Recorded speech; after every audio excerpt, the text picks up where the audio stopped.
side by cutting into the roof, so essentially opening this up.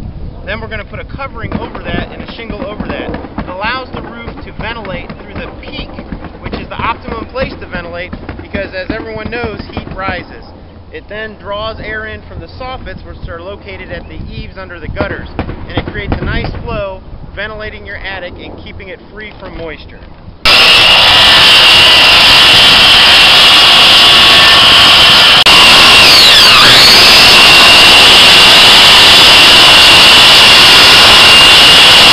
Now, as you can see, we've got the ridge vent cut either side of the peak, and we've got a nice 3.5 to 4 inch space where air can now ventilate.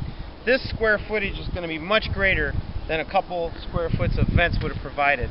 Right here we have approximately 34 feet of ridge vent, which provides an opening roughly 9 square feet, much more than you could ever hope to achieve with small roof vents on the back, and it's located in an optimal place to ventilate the attic.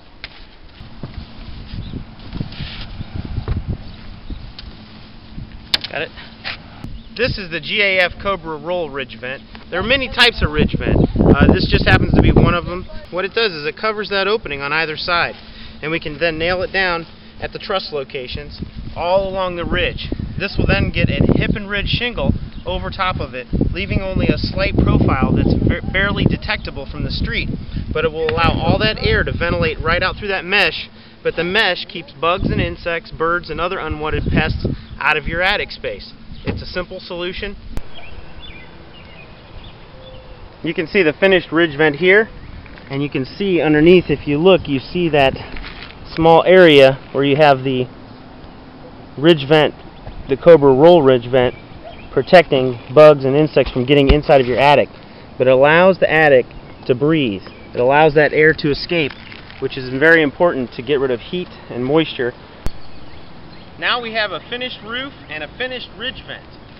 If you remember from earlier, we have a Cobra Roll ridge vent and then this specifically made cap shingle to match the shingles we have here on the roof on top. So it's basically imperceptible to people passing by in the street, but what we have here is a gap in the roof protected by the ridge vent from bugs and insects getting into your attic, but it allows that hot air and moisture to escape out of your attic and draw air in through the soffit vents underneath. This keeps your attic dry and cool, and it preserves the life of the plywood, which is supporting the roof altogether.